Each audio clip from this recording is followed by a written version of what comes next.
जी chapter 10 की हम बातें कर रहे थे, स्टैट की। चैप्टर 10 क्या था हमारे पास? Measure of central tendency, mean, median, mode cover कर लिया हमने। उसके बाद नॉर्मल डिस्ट्रीब्यूशन कवर कर लिया हमने, क्या ख्याल है? फॉरवर्ड वर्किंग उसकी देख ली हमने, पी क्यू आर कैलकुलेटर से कैसे कैलकुलेट करना है, और रिवर्स वर्किंग के लिए हमने जी डिस्ट्रीब्यूशन का टेबल देख लिया। ठीक हो गया। उसके बाद हम चले गए जी रिग्रेशन कोरिलेशन में। तो regression, correlation, coefficient of correlation, coefficient of determination, line of best fit, सब कुछ हमने कैलकुलेट करना सीख लिया। ठीक हो गया। बी की वैल्यू कैसे कैलकुलेट करनी है, by using covariance and variance of x, क्या कहला है। ये हमारे पास एक और फार्मूला भी था, ए कैसे कैलकुलेट करना है, वाई बार माइनस बी एक्स बार। क्यों यूज़ होता है रिग्रेशन एनालिसिस? दो वेरिएबल की आपस में डिपेंडेंस को देखने के लिए कि एक इंडिपेंडेंट वेरिएबल के ऊपर डिपेंडेंट वेरिएबल कितना डिपेंड करता है, इंडिपेंडेंट वेरिएबल में कितनी वेरिएशंस, डिपेंडेंट वेरिएबल में कितनी वेरिएशंस लाती है। इसलिए हम क्या यूज़ करते हैं, y is equal to A plus B X. Measure of central tendency क्यों यूज़ होता है? एवरेजेस देखने के लिए, एवरेजेस देखने के लिए, किसी डाटा को एनालाइज करने के लिए एवरेजेस देखनी है कि ऑन एवरेज ये कितना है, तो हम मेजर ऑफ सेंट्रल टेंडेंसी जो है वो यूज़ करते हैं। मोस्ट फ्रिक्वेंटली आइटम को देखने के लिए मॉड यूज़ होता है। नॉर्मल डिस्ट्रीब्यूशन क्यों यूज़ होती है? नॉर्मल डिस्ट्रीब्यूशन क्यों यूज़ होती है? कोई प्रोबेबिलिटी देखने के लिए, कोई परसेंटेज देखने के लिए कि ये चीज़ इतनी है तो कितने परसेंट में ये होगा। ठीक हो गया। और फिर हमने स्टार्ट किया प्रीवियस क्लास में हाइपोथेसिस टेस्टिंग। हाइपोथेसिस टेस्टिंग क्यों है? किसी बिजनेस के क्लेम को टेस्ट करने के लिए, किसी बिजनेस के क्लेम को टेस्ट करने के लिए हम क्या यूज़ करते हैं, हाइपोथेसिस टेस्टिंग। क्या कहला है, जिसमें हमने कुछ स्टेप्स जो है वो कल बनाने की कोशिश की थी। स्टेप्स हाइपोथेसिस टेस्टिंग के क्या थे? नंबर 1 हमने क्या करना है, डिफाइन करना है नल हाइपोथेसिस और अल्टरनेट हाइपोथेसिस। क्या कहला है। नंबर 2 हमने क्या करना है, लेवल ऑफ सिग्निफिकेंस जो है वो हमने देखना है। लेवल ऑफ सिग्निफिकेंस हमने देखना है, आइदर 5% है, 1% है, 6% है, 10% है। नॉर्मली 5% होता है। क्यों? लेवल ऑफ कॉन्फिडेंस जो है उसके अकॉर्डिंगली लेवल ऑफ सिग्निफिकेंस आता है। ठीक हो गया। नंबर 3 हमने क्या करना है, डिस्ट्रीब्यूशन जो है वो आइडेंटिफाई करनी है। जी डिस्ट्रीब्यूशन है या फिर टी डिस्ट्रीब्यूशन है। जी डिस्ट्रीब्यूशन अगर सिग्मा गिवन हो, standard deviation of population given हो, और तो जी डिस्ट्रीब्यूशन ही है। सिग्मा गिवन है तो जी डिस्ट्रीब्यूशन ही है। या जी डिस्ट्रीब्यूशन है कि अगर सिग्मा गिवन नहीं है लेकिन n equal to or greater than 30 है तो फिर भी जी डिस्ट्रीब्यूशन है। और अगर सिग्मा भी गिवन नहीं है, n भी लेस दैन 30 है तो फिर टी डिस्ट्रीब्यूशन है, फिर टी डिस्ट्रीब्यूशन। जी डिस्ट्रीब्यूशन का फार्मूला मुझे ज़रा जी का बता देंगे, क्या था? Mu divided by sigma over n under root. क्या कह रहा है? टी डिस्ट्रीब्यूशन का फार्मूला क्या था? X bar minus mu divided by standard deviation over n under root. ठीक हो गया, ओवर n अंडर रूट। यही था सिंगल पॉपुलेशन के लिए। सिंगल पॉपुलेशन के लिए, डबल पॉपुलेशन के लिए जी का हमने फार्मूला देख लिया था, X bar 1 minus x bar 2 minus mu 1 minus mu 2 divided bye a whole under root of standard deviation of 1, standard deviation या variance, variance of 1 divided by n1 plus variance of 2 divided by n2। क्या कहला है? Previous lecture में हमने ये cover कर लिया। उसके बाद हमारा क्या स्टेप था, डिस्ट्रीब्यूशन आइडेंटिफाई करने के बाद हमने क्या करना है, नंबर 4 क्या करना है, हाँ परफॉर्म टेस्ट करना है या जी कैलकुलेट करना है, जी कैलकुलेट करना है, जी कैलकुलेट करना है। क्या करना है, हमने कैलकुलेट करना है, कैलकुलेट करना है जी या टी जो भी है। उसके बाद हमने नंबर 5 क्या करना है, कंपेयर करना है। कंपेयर करना है क्या, कैलकुलेटेड वैल्यू को टैबुलेटेड वैल्यू के साथ। Compare calculated value to tabulated value. Calculated value जिस फार्मूला के थ्रू आएगी, टैबुलेटेड वैल्यू जो हम टेबल से देखेंगे, टेबल से देखेंगे ग्राफ के अकॉर्डिंगली, बेल शेप कर्व के अकॉर्डिंगली टेबल से देखेंगे। क्या कहला है, जी टेबल को यूज़ करते हुए। और उसके बाद हम क्या करेंगे जी, रिजल्ट्स जो हैं वो निकालेंगे कि आइदर नल हाइपोथेसिस एक्सेप्टेड है या फिर रिजेक्टेड है। वो हम देखेंगे कि अगर रिजेक्टेड एरिया में आ गया है जी का आंसर तो फिर रिजेक्टेड है, और अगर एक्सेप्टेड एरिया में आ गया है तो फिर नल हाइपोथेसिस एक्सेप्टेड है। यहाँ तक हमने बातें कर ली थी। और जी टेस्ट के सिंगल पॉपुलेशन डबल पॉपुलेशन के हमने क्वेश्चन भी कर लिए थे। आज चलते हैं टी डिस्ट्रीब्यूशन के एक दो क्वेश्चन कवर करते हैं, और उसके बाद इस चैप्टर में हमारा जो आखिरी टॉपिक रह जाएगा काई स्क्वायर, वो डिस्कस करेंगे। ठीक हो गया, लेकिन फिर भी एक लेक्चर हमारा और लगेगा प्रैक्टिस के पॉइंट ऑफ व्यू से, प्रैक्टिस के पॉइंट ऑफ व्यू से। ये क्वेश्चन 23 हमें मिलेगा। Question 23, Izhar Limited machine has been producing steel sticks with its normal distributed cut off at 10.5 inches. Izhar Limited's machine has been producing steel stick with its normally distributed cut off at 10.5 inches. A random sample of 10 steel sticks show a mean of 10.82 inches and a standard deviation of 0.25 inches. तो हमारे पास x बार दिया गया है और s दिया गया है, standard deviation. Sample कितना है? 10 का है। सिग्मा गिवन है। पॉपुलेशन का स्टैंडर्ड डेविएशन नो पॉपुलेशन का मीन तो गिवन है, लेकिन पॉपुलेशन का स्टैंडर्ड डेविएशन गिवन नहीं है। तो क्या n ग्रेटर देन और इक्वल टू 30 है? नहीं। n भी कितना है? n भी कितना है? 10 है। लेस देन 30 है। दिस मीन जी डिस्ट्रीब्यूशन नहीं है, टी डिस्ट्रीब्यूशन है। Is the machine out of control? Test the hypothesis at 1% significance level. Is the machine out of control? क्या आपने बताना है कि मशीन कहीं आउट ऑफ कंट्रोल तो नहीं है। मीन वो जो स्टिक काट रही है वो 10.50 इंचज़ के ही काट रही है अकॉर्डिंग टू इजहार लिमिटेड या नहीं।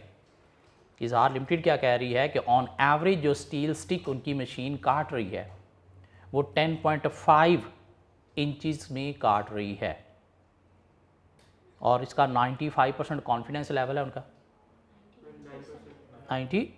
99%। क्या ख्याल है? तो क्या करना हमें? पहले नल अल्टरनेट हाइपोथेसिस आइडेंटिफाई करना है, स्टेप नंबर 1। दूसरा हमने क्या करना है? लेवल ऑफ सिग्निफिकेंस देखना है, सिग्निफिकेंस लेवल। क्या ख्याल है? जो कितना 1% है। हाँ 1% है। उसके बाद हमने क्या करना है? देखना है जी डिस्ट्रीब्यूशन या टी डिस्ट्रीब्यूशन है, तो कौन सी डिस्ट्रीब्यूशन है? टी डिस्ट्रीब्यूशन है। क्यों टी डिस्ट्रीब्यूशन है? क्योंकि सिग्मा भी गिवन नहीं है, स्टैंडर्ड डिवीजन पॉपुलेशन गिवन नहीं है, और n लेस देन 30 है। उसके बाद क्या करना है? टी टेस्ट हमने अप्लाई करना है। क्या ख्याल है? टी टेस्ट हमने अप्लाई करना है, टैबुलेटेड वैल्यू, कैलकुलेटेड वैल्यू निकालनी है, और उसके बाद रिजल्ट देखने हैं। हाँ क्या ख्याल है? ऐसे ही है? आ जाए देखते हैं, फिर आ जाए देखते हैं।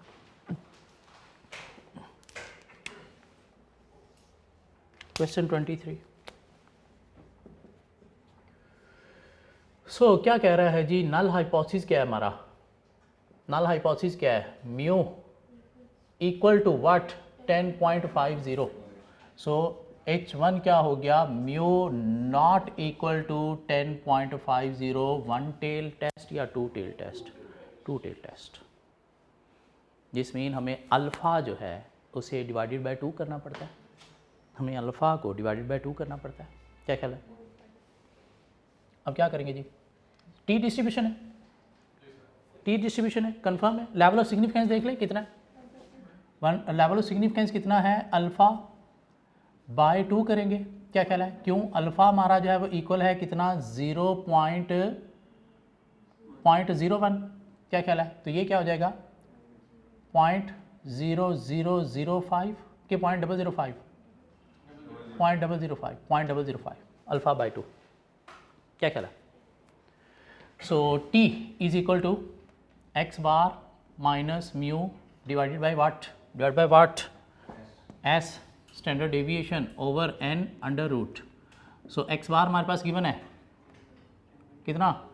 10.82 82 10.82 क्वेश्चन में गिवन है 10.50 हमारे पास म्यू है, स्टैंडर्ड डिवीजन गिवन है 0.25 डिवाइडेड बाय n गिवन है 10 under root what is t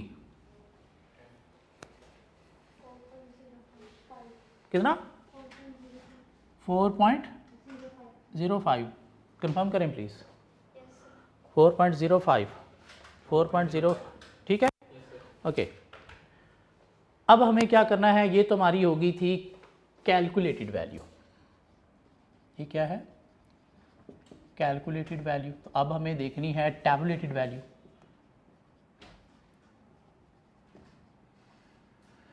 tabulated value, अब यहाँ पे जी टेबल नहीं यूज होगा, टी डिस्ट्रीब्यूशन है तो टी टेबल यूज होगा। और टी डिस्ट्रीब्यूशन में टैबुलेटेड वैल्यू देखने के लिए हमें क्या देखना पड़ता है अल्फा, और साथ हमें देखना पड़ता है क्या n-1 अल्फा और n-1। What is n-1? What is n-1? n-1 बोलते हैं डिग्री ऑफ फ्रीडम को, डिग्री ऑफ फ्रीडम, जिसको df से डिनोट किया जाता है, डिग्री ऑफ फ्रीडम df से डिनोट किया जाता है।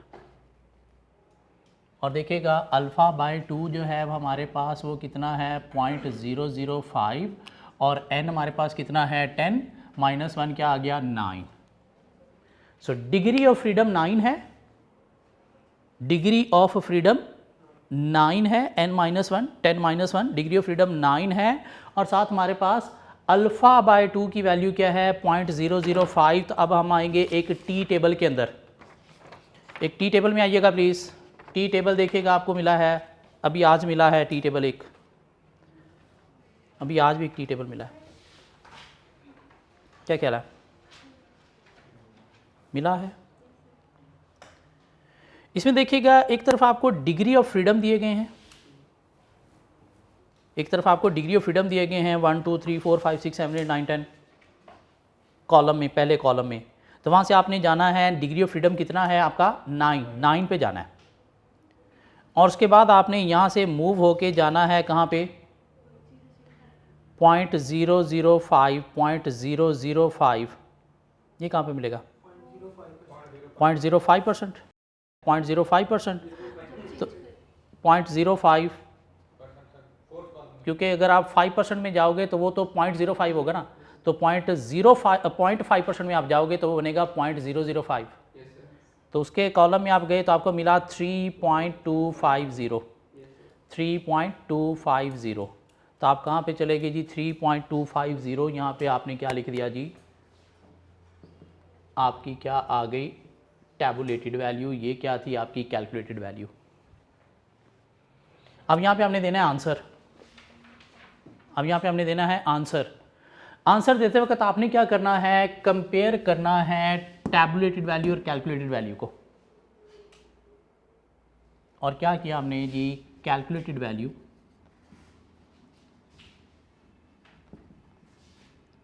जो कितनी है 4.05 ये ग्रेटर है किससे टैबुलेटेड वैल्यू से, जो कितनी है 3.250। और अगर कैलकुलेटेड वैल्यू टैबुलेटेड वैल्यू से ग्रेटर हो तो हम कहेंगे जी H0 इज रिजेक्टेड।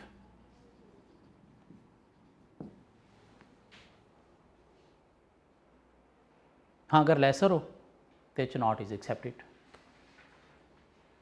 बात समझ आती है, अगर कैलकुलेटेड वैल्यू टैबुलेटेड वैल्यू से ग्रेटर हो तो H0 इज रिजेक्टेड, और अगर लेसर हो तो H0 इज एक्सेप्टेड। अगर H0 रिजेक्टेड है तो H1 एक्सेप्टेड है, H0 रिजेक्टेड है तो इसका मतलब क्या है H1 एक्सेप्टेड है। क्या कहता है H0 था क्या कि मशीन इतने ही इंचेस की क्या कर रही है स्टील स्टिक कट कर रही है। तो हमने क्या देखना था कि कहीं मशीन आउट ऑफ ऑर्डर तो नहीं है। तो क्या मशीन आउट ऑफ ऑर्डर है या नहीं है। सो देयरफॉर अनहार लिमिटेड देयरफॉर अनहार limited machine is what out of order. Mean उस ऑर्डर में नहीं चाह रही जिस ऑर्डर में वो कह रहे। क्या ख्याल है जी? बात क्लियर होती है? ये बात क्लियर होती है। जी टेबल जी डिस्ट्रीब्यूशन में हम क्या देखते हैं? सिर्फ अल्फ़ा। कहाँ पे? टेबल के अंदर वैल्यूज़ में कहाँ पे वो वैल्यू मिली, वहाँ से देखा कौन सी यहाँ से रो है, कौन सा कॉलम है, तो वो हमने वैल्यू निकाल ली जी की। लेकिन टी टेबल में हमें क्या चाहिए? डिग्री ऑफ फ्रीडम चाहिए, जो क्या होता है n-1, और साथ हमें क्या चाहिए? अल्फ़ा चाहिए। क्या ख्याल है? तो डिग्री ऑफ फ्रीडम का एक सेपरेट कॉलम है हमारे पास, और अल्फ़ा परसेंटेज का हमारे पास एक सेपरेट कॉलम है। तो वहाँ से देखेंगे टेबल के अंदर कौन सी वैल्यू है, वो क्या होगी? Tabulated value. Question 24 please, answer देना आपने मुझे। क्वेश्चन 24 का आंसर आपने मुझे देना।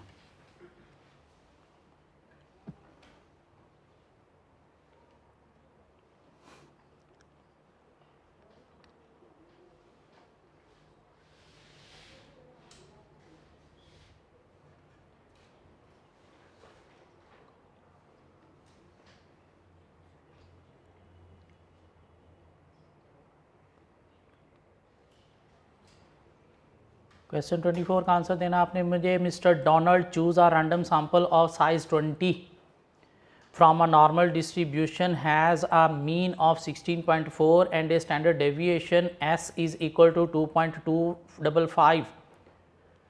सिग्मा नहीं, स्टैंडर्ड डेविएशन एस सैंपल का स्टैंडर्ड डेविएशन होता है। Does this suggest the at the 0.05 level of significance that the population mean is greater than 15। तो आपने 0.05 लेवल ऑफ सिग्निफिकेंस किसका होता है? H1 का, H0 का? H1 का। तो उसके अकॉर्डिंगली आपने बताना है कि क्या मीन ग्रेटर दैन 15 है। दिस मीन H1 जो है वो ग्रेटर दैन 15 हुआ, तो H0 क्या हुआ? लेस देन और इक्वल टू 15।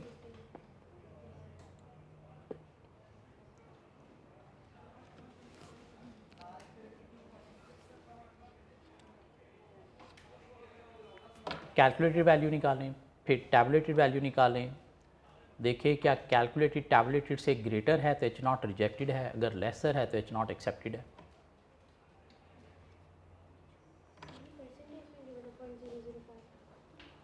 .005 हाँ परसेंटेज, मतलब 5%। 5% को 0.05 कहेंगे ना।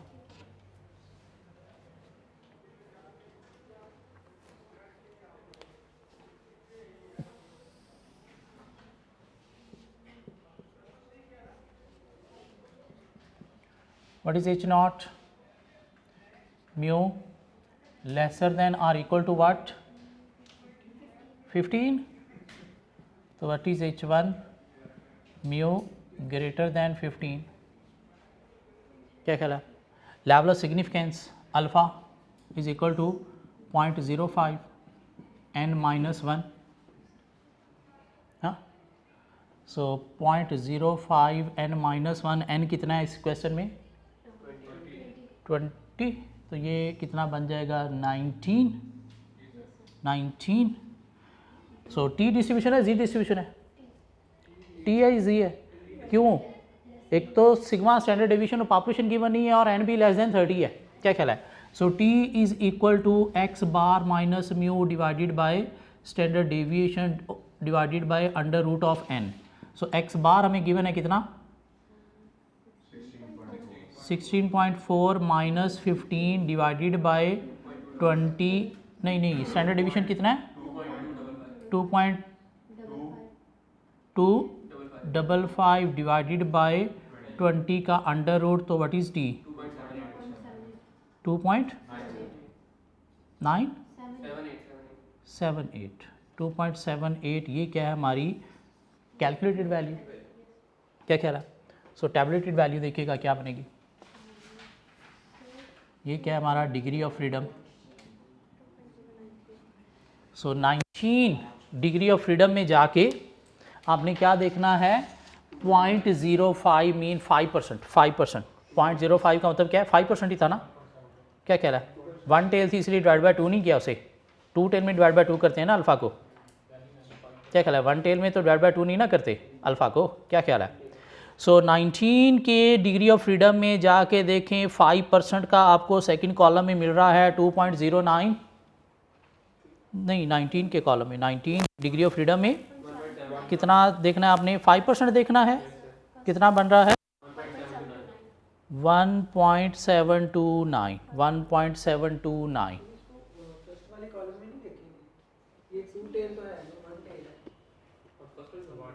हाँ तो 1 टेल ही मैं देख रहा हूँ, फर्स्ट वाला कॉलम 5% है, फर्स्ट वाले कॉलम ही देखें, 19 को फर्स्ट वाले कॉलम में जाके देखेंगे तो क्या बन गया 1.729, क्या ख्याल है।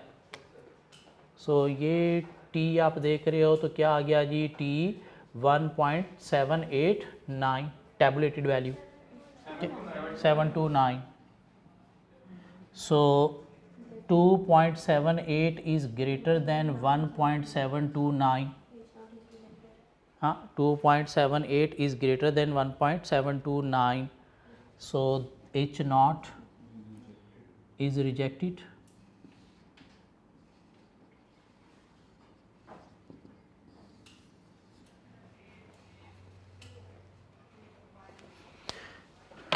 जी एक और क्वेश्चन में मिलेगा, question number 25 please, question number 25।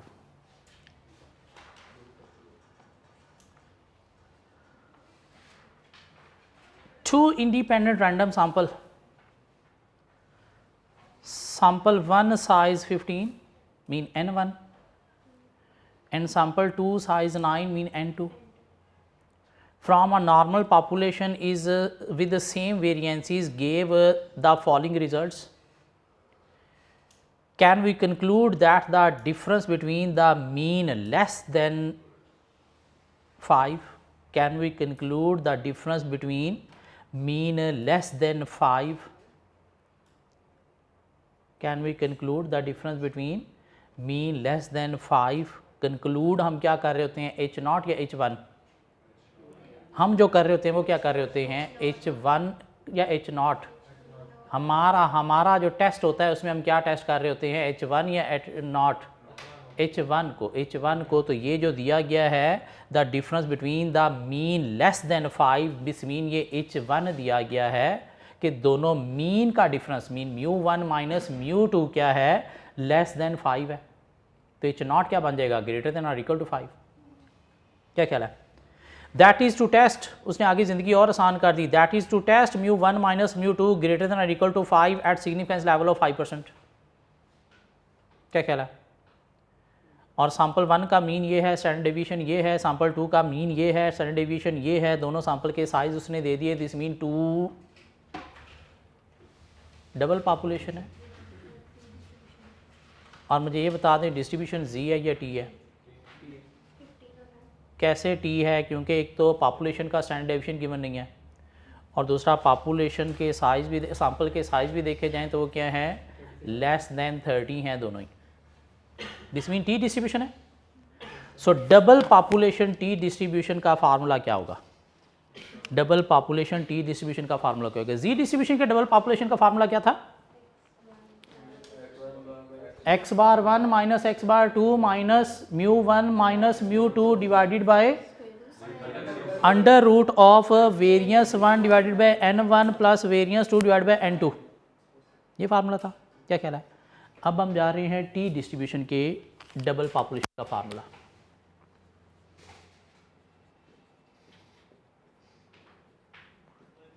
Double population T distribution.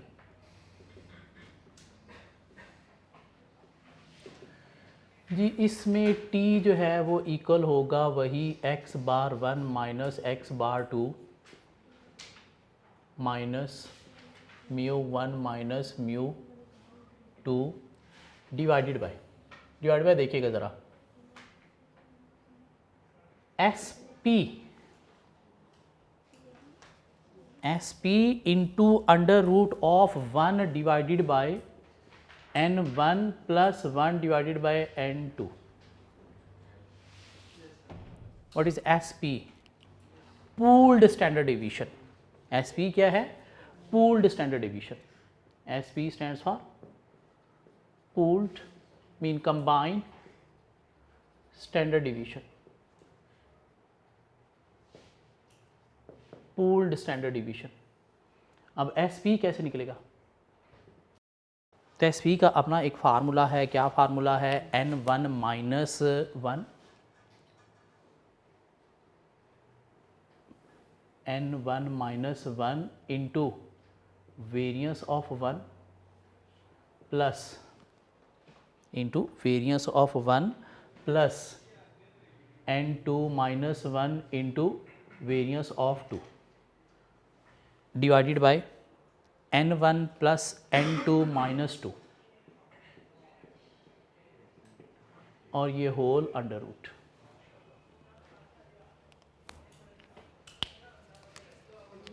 So double population t distribution में अगर हम आए तो उसका फार्मूला क्या है? t is equal to x bar 1 minus x bar 2 into minus mu 1 minus mu 2, mean sample के दोनों मीन का डिफरेंस माइनस पॉपुलेशन के दोनों मीन का difference divided by pool standard deviation into under root of 1 divided by n1 plus 1 divided by n2। ये जो pooled standard deviation है इसका फार्मूला क्या है? n1 minus 1 into variance of 1 plus n2 minus 1 into variance of 2 divided by n1 plus n2 minus 2 whole under root. क्या कह रहा? तो अब इस क्वेश्चन से नल हाइपोथेसिस, अल्टरनेट हाइपोथेसिस हमें मिल गए। इस क्वेश्चन से हमें लेवल ऑफ सिग्निफिकेंस भी मिल गया। तो करना क्या आपने? टी की कैलकुलेटेड वैल्यू निकालनी और टैबलेटेड वैल्यू निकाल के कंपेयर करना है simply. Good luck everybody, try करें please. Good luck everybody, try करें प्लीज़। फार्मूला आपके पास है। गुड लक एवरीबॉडी, ट्राई करें प्लीज़। पहला स्टेप तो लिखें कम से कम, null alternate hypothesis, level of significance, degree of freedom, T distribution है। उसके बाद टी कैलकुलेट कर दें। आपको फार्मूला मैंने दे दिया, क्या हो गया? वैल्यूज़ आपके पास हैं, दोनों स्टैंडर्ड डेविएशन भी आपके पास हैं, दोनों मीन भी आपके पास हैं, म्यू 1 माइनस म्यू 2 का डिफरेंस आपके पास है। क्या ख्याल है?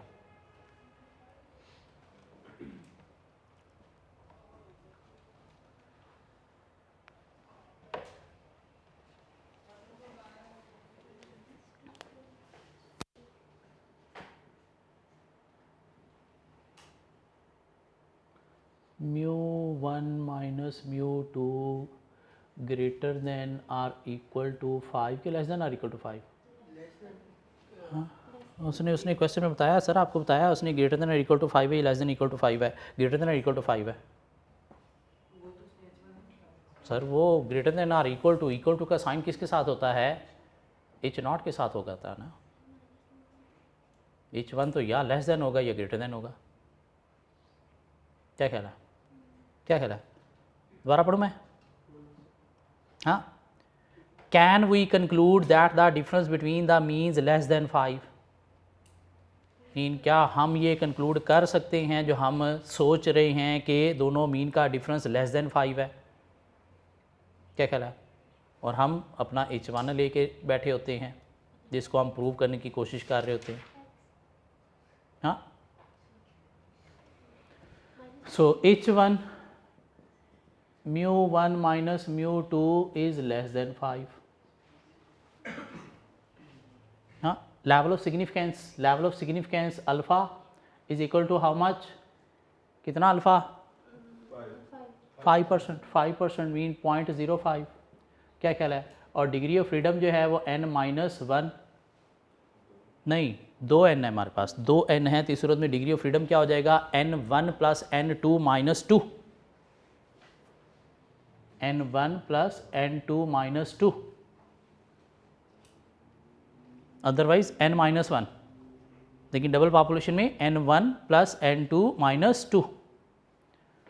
और ये क्या बन गया हमारे पास? अल्फ़ा इज इक्वल टू 0.05 और ये n1 हमारे पास कितना है 15 है और n2 कितना है हमारे पास 9 है और -2 करें तो कितना बन गया 22 23 कितना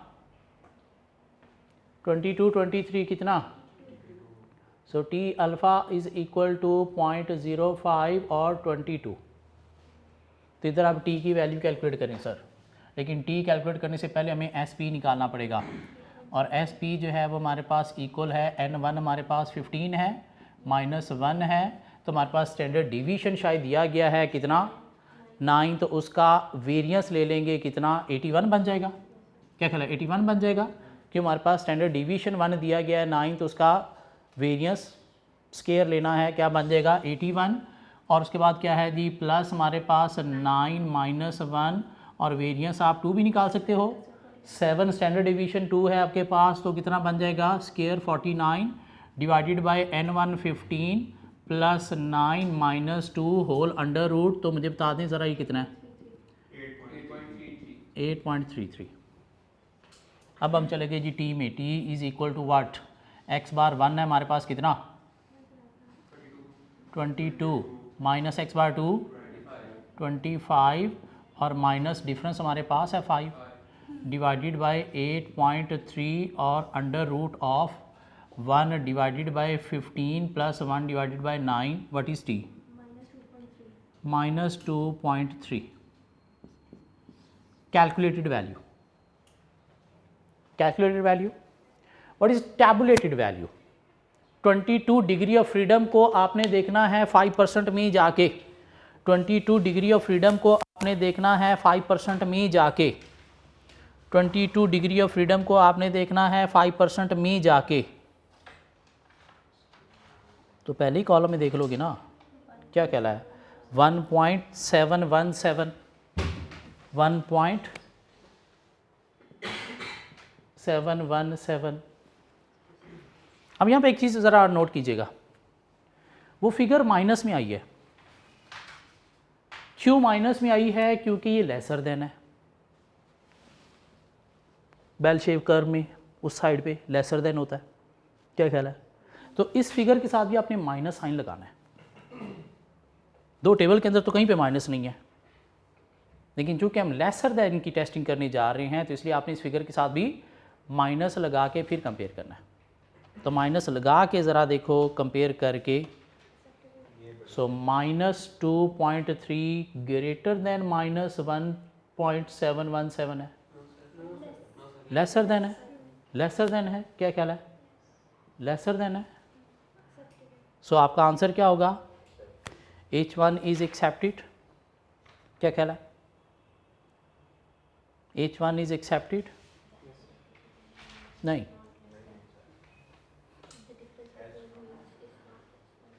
आप जाओगे इसमें, लेसर देन की सूरत में आपका यहाँ पे आ रहा था, ग्रेटर देन की सूरत में इधर आता है। क्या ख्याल है? आप देखिएगा टेबल की वैल्यू क्या आई है आपकी -1.717। आपकी कैलकुलेटेड वैल्यू कितनी है? -2.3। इधर आ रहा है, इधर आ रहा है, इधर आ रहा है -2.3।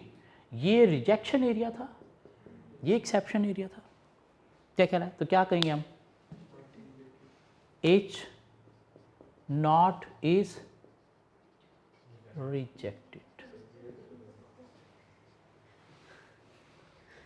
डबल पॉपुलेशन में आपको क्या करना पड़ेगा? जाके देखना पड़ेगा, या माइनस की वैल्यू जब भी आ जाए टी डिस्ट्रीब्यूशन में तो आपको फिर बेल शेप कर्व में जाके देखना पड़ेगा ये एक्सेप्टेड एरिया में फॉल कर रहा है या रिजेक्टेड एरिया में फॉल कर रहा है।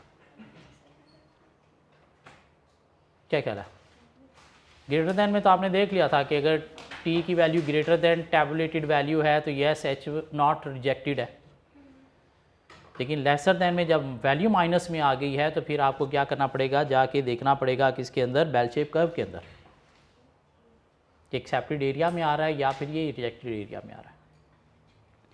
सो हाइपोथेसिस में हमने क्या कर लिया जी? हाइपोथेसिस टेस्टिंग में जी टेस्ट हमने कवर कर लिया, टी टेस्ट कवर कर लिया, रिग्रेशन हमने कवर कर लिया, नॉर्मल डिस्ट्रीब्यूशन हमने कवर कर लिया और हमने मीन मीडियन मॉड कवर कर लिया।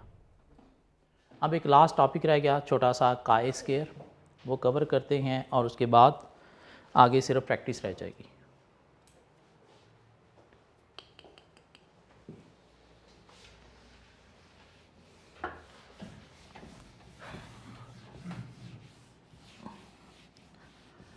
सो हाइपोथेसिस के अंदर Z डिस्ट्रीब्यूशन भी है, T डिस्ट्रीब्यूशन भी है, काई स्क्वायर डिस्ट्रीब्यूशन भी है। तो काई स्क्वायर की बात करते हैं क्या, CHI काई स्क्वायर, चाय नहीं काई स्क्वायर। तो सर चाइना, फिर चाइना क्यों है, काइना क्यों नहीं है? पता नहीं क्यों नहीं है, ये जिसने डिज़ाइन किया उसने नाम इसका काई स्क्वायर रखा है। और काई स्क्वायर का एक उसने सिंबल भी दिया है और उस सिंबल को हम जो है वो डिनोट करते हैं इससे। उस सिंबल को हम इस तरह से डिनोट करते हैं, मीन एक्स है, लेकिन एक्स का जो एक डंडा है उसको थोड़ा सा आपने वो क्या बनाते थे, अलिफ मद्दाह के ऊपर वाली शद की तरह बनाना है। अलिफ मद्दाह की शद थोड़ी टेढ़ी बना के और दूसरा डंडा सीधा, ठीक हो गया। काई स्क्वायर में हम क्या करते हैं, हम कंपेयर करते हैं। काई स्क्वायर में क्या करते हैं, कंपेयर करते हैं किस चीज़ को, ऑब्जर्व्ड फ्रीक्वेंसीज को, ऑब्जर्व्ड फ्रीक्वेंसी और एक्सपेक्टेड फ्रीक्वेंसी को क्या करते हैं, कंपेयर करते हैं ऑब्जर्व्ड फ्रीक्वेंसी और एक्सपेक्टेड फ्रीक्वेंसी को। ऑब्जर्व्ड फ्रीक्वेंसी को ऑब्जर्व्ड वैल्यू भी कह सकते हैं, और ये क्या होती हैं, एक्चुअल वैल्यूज़ होती हैं और गिवन होती हैं इन क्वेश्चन। कंपेयर करते हैं किस चीज़ को, ऑब्जर्व्ड वैल्यूज़ और एक्सपेक्टेड वैल्यूज़ को, ऑब्जर्व्ड फ्रीक्वेंसीज और एक्सपेक्टेड फ्रीक्वेंसीज को। और ऑब्जर्व्ड वैल्यूज़ क्या होती हैं, एक्चुअल वैल्यूज़ जो क्वेश्चन के अंदर गिवन होती हैं।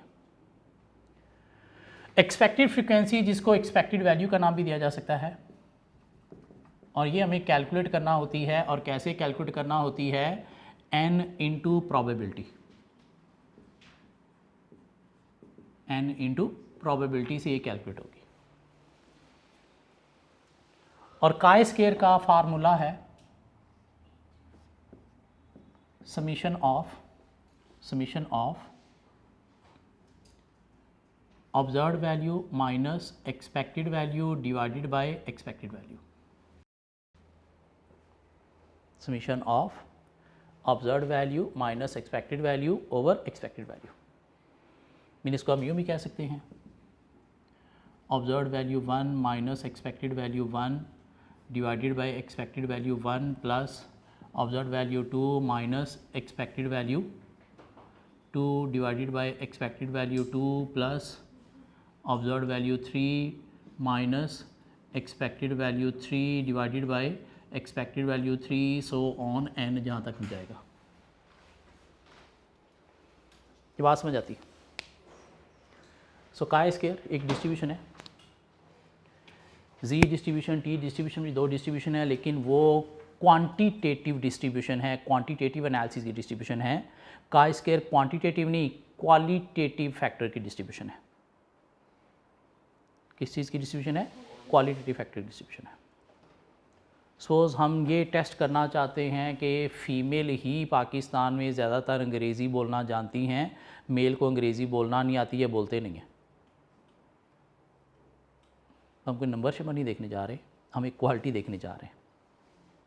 तो हम क्या यूज़ करेंगे, काई स्क्वायर यूज़ करेंगे, जिसमें हमारे पास कुछ एक्चुअल डाटा होगा, उस एक्चुअल डाटा के हमारे पास कुछ प्रोबेबिलिटीज़ होंगी।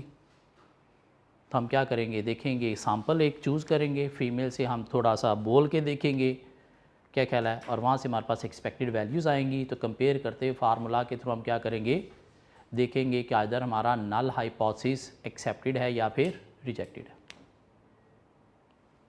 इन वही स्टेप्स, पहले आपको नल ऑल्टरनेट हाइपोथेसिस डिफाइन करना है, लेवल ऑफ सिग्निफिकेंस आपको देखना है,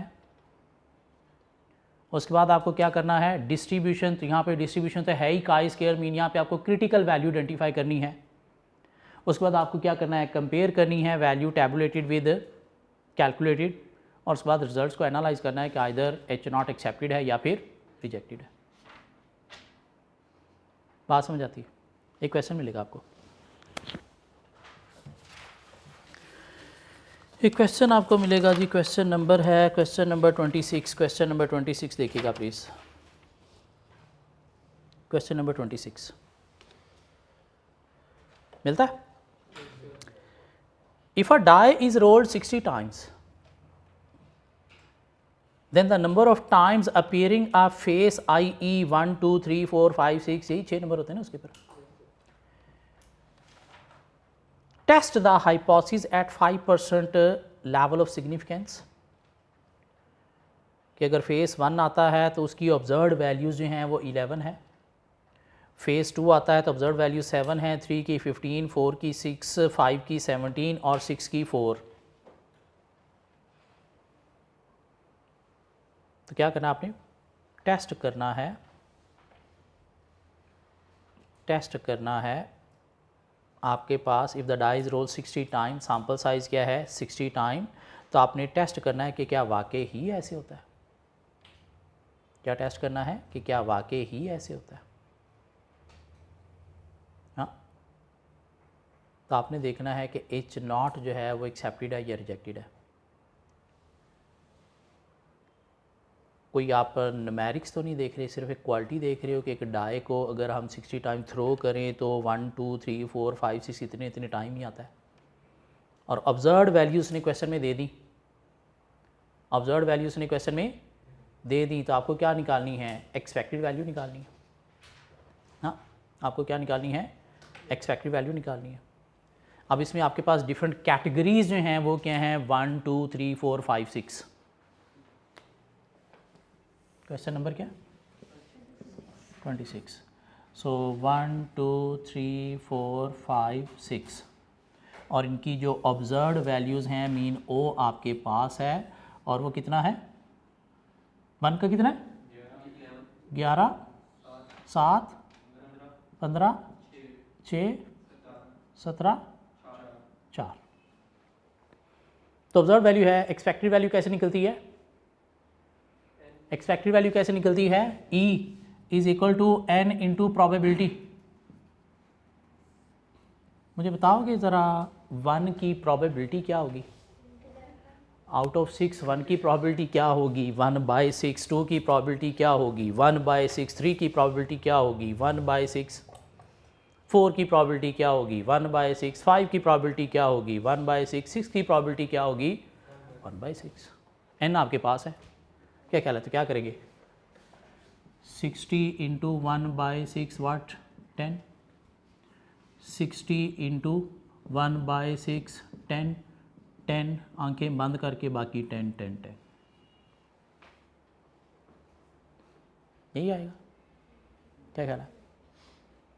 फार्मूला क्या था हमारा, summation of O minus E over ई,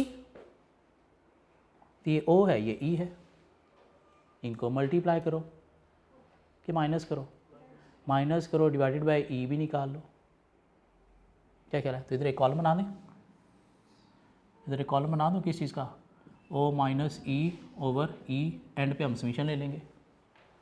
हाँ, सो 11 माइनस 10 1 डिवाइडेड बाय 10 क्या 0.1, 7 माइनस 10 3 डिवाइड बाय 10 0.3, 0.3 या -3 या 0.03, -0.3, 15 minus 10 5 divide by 10 0.5, 6 minus 10 4 divided by -4 divided by 10 -0.4, -0.4, and 17 minus 10 7 divided by 10 0.7, and 4 minus 10 -6 divided by 10 -0.6। तो इसका समीशन दे दो मुझे कितना है, इसका समीशन दे दो प्लीज़।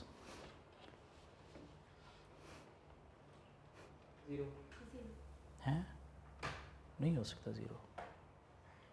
अच्छा फार्मूले में सॉरी एक चीज़ भूल गया, इसका स्केयर भी करना है, इसका स्केयर भी करना है। अब स्केयर करके देखो वैल्यू क्या आ रही है। ये कितना आ गया 0.1 का स्केयर कितना आ गया 0.01। और अब स्केयर करके देखो आप पॉजिटिव वैल्यू आएगी 0.09। और अब देखो इसका क्या आ रहा है 0.25। इसका क्या आ रहा है 0.6 माइनस 10/10 और उसका स्केयर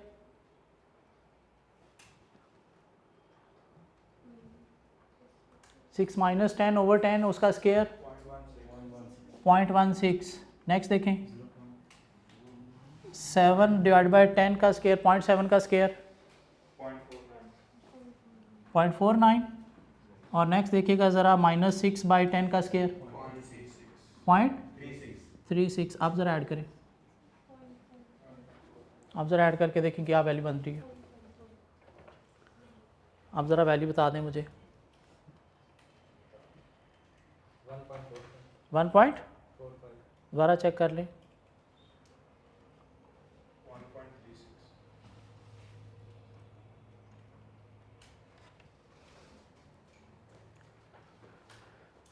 देखो इस कैलकुलेशन में आपने गलती क्या की है, मुझे इस कैलकुलेशन में सिर्फ एक गलती बता दें आप लोगों ने गलती क्या की है।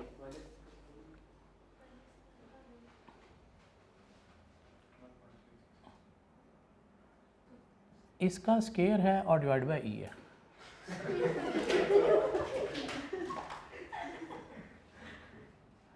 इसका स्केयर है और डिवाइडेड बाय ई है, इसका स्केयर है और डिवाइडेड बाय ई है, इसका स्केयर है और डिवाइडेड बाय ई है।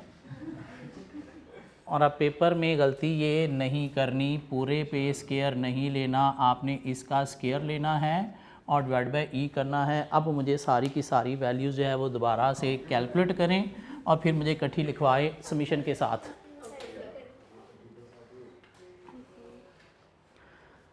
सो O minus E square divided by ई,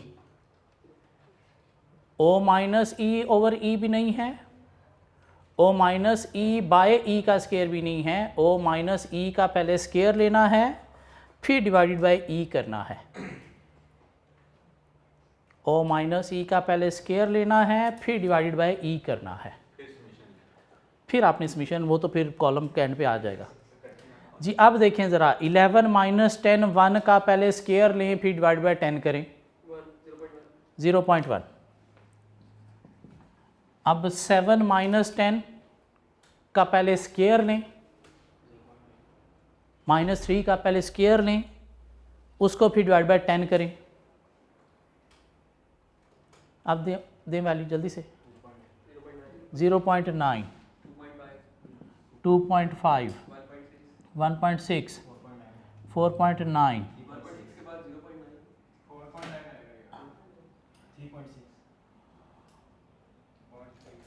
ये 6 ऊपर है, ये 17 इसके साथ है और ये 4 है।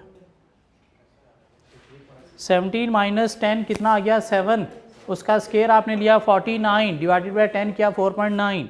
4 माइनस 10 माइनस 6 का स्केयर लो कितना -36 डिवाइड बाय 10 करो तो क्या आ गया 3.6। अब देखिएगा ज़रा टोटल क्या बन रहा है।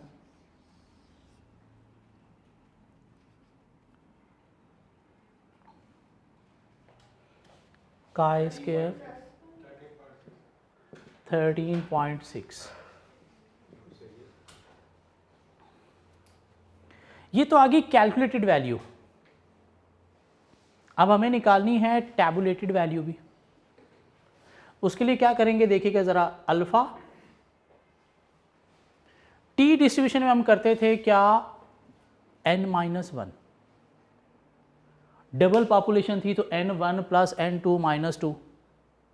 इधर हम क्या करेंगे रो -1 इंटू कॉलम -1, क्या करेंगे r-1 इंटू c-1। आर को भी आप जो है वो डबल कैपिटल आर कर दो, रो -1 इंटू कॉलम -1। क्या करेंगे? रो -1 इंटू कॉलम -1। अब देखो डेटा में आपके पास रोज़ कितनी है और कॉलम कितने हैं?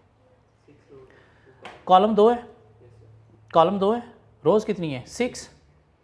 तो 2 - 1 क्या आ गया? 1। कॉलम का 1 आ गया और रो का सो अल्फ़ा आपके पास कितना है? अल्फ़ा कितना है? 0.05। और रो कितनी है आपके पास? 1 2 3 4 5। सो क्या किया आपने? 6 - 1 इंटू कॉलम आपके पास कितने हैं? 2 कॉलम हैं, ओ और ई। 2 ही कॉलम है ना, एक ओ है और एक ई है। क्या ख्याल है? सो क्या आ गया? 2 - 1। तो ये क्या बन गया? 0.05 इंटू 5 और यहाँ से 1 तो क्या बन गया? 5।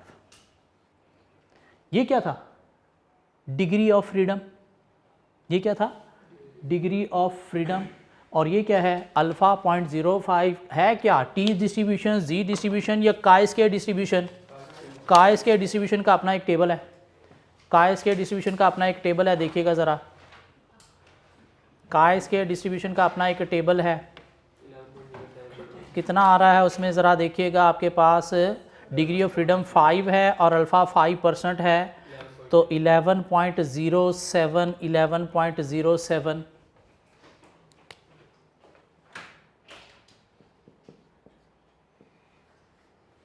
ये कितना है? 12.9 है, 13.6 है। किसी और का भी 13.6, 0.2 की जगह 0.9 है, आप 13.6 ही है। ओके, अब ये क्या हो गया जी? 13.6 ग्रेटर देन 11.07। 13.6 ग्रेटर देन 11.07 तो क्या होगा? H not accepted, rejected? H not accepted या rejected? H not is rejected. H not is rejected.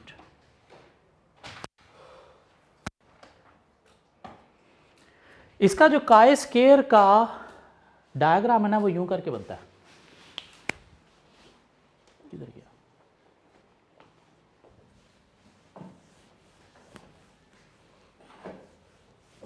Chi square का जो बेल शेप डायग्राम है ना, वो यूं करके बनेगा, देखिएगा ज़रा।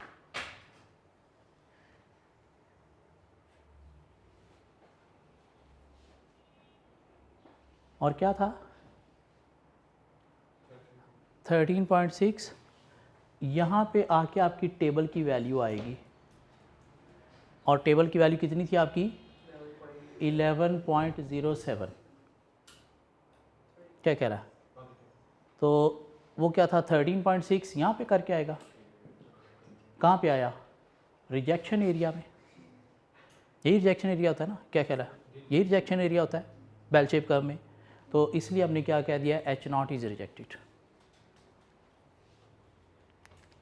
मीन इसका जो कर्व है वो इस तरह से बनेगा, और इसका कर्व अगर आप टेबल में तो खैर नहीं दिया गया, बुक में भी नहीं दिया गया, लेकिन इस तरह से बनेगा। ये बात समझ आती है? मीन ओरिजिन से स्टार्ट होगा और आगे फिर वही बेल शेप में चलेगा, और आपका रिजेक्टेड एरिया वही पॉइंट के अकॉर्डिंगली आएगा, काय स्क्वायर पॉइंट के अकॉर्डिंगली। तो आपने देखना है वो जो आपकी कैलकुलेटेड वैल्यू है इधर आ गई तो H नॉट इज़ एक्सेप्टेड, इसके बाहर चलेगी तो H नॉट इज़ रिजेक्टेड। जी, ये बात समझ आती है? हाँ, मीन हम क्या कर रहे थे? किसी क्वालिटी को टेस्ट कर रहे होते हैं इसके अंदर, किसी क्वालिटी को टेस्ट कर रहे होते हैं। एक क्वेश्चन नंबर 14 आपके पास है, भाग के आए जल्दी से क्वेश्चन नंबर 14 में आए, जल्दी जल्दी जल्दी जल्दी जल्दी जल्दी जल्दी। क्वेश्चन नंबर 14 आपके पास है, जल्दी से आ जाएं, जल्दी से। क्वेश्चन नंबर 14, क्वेश्चन नंबर 14 मिला?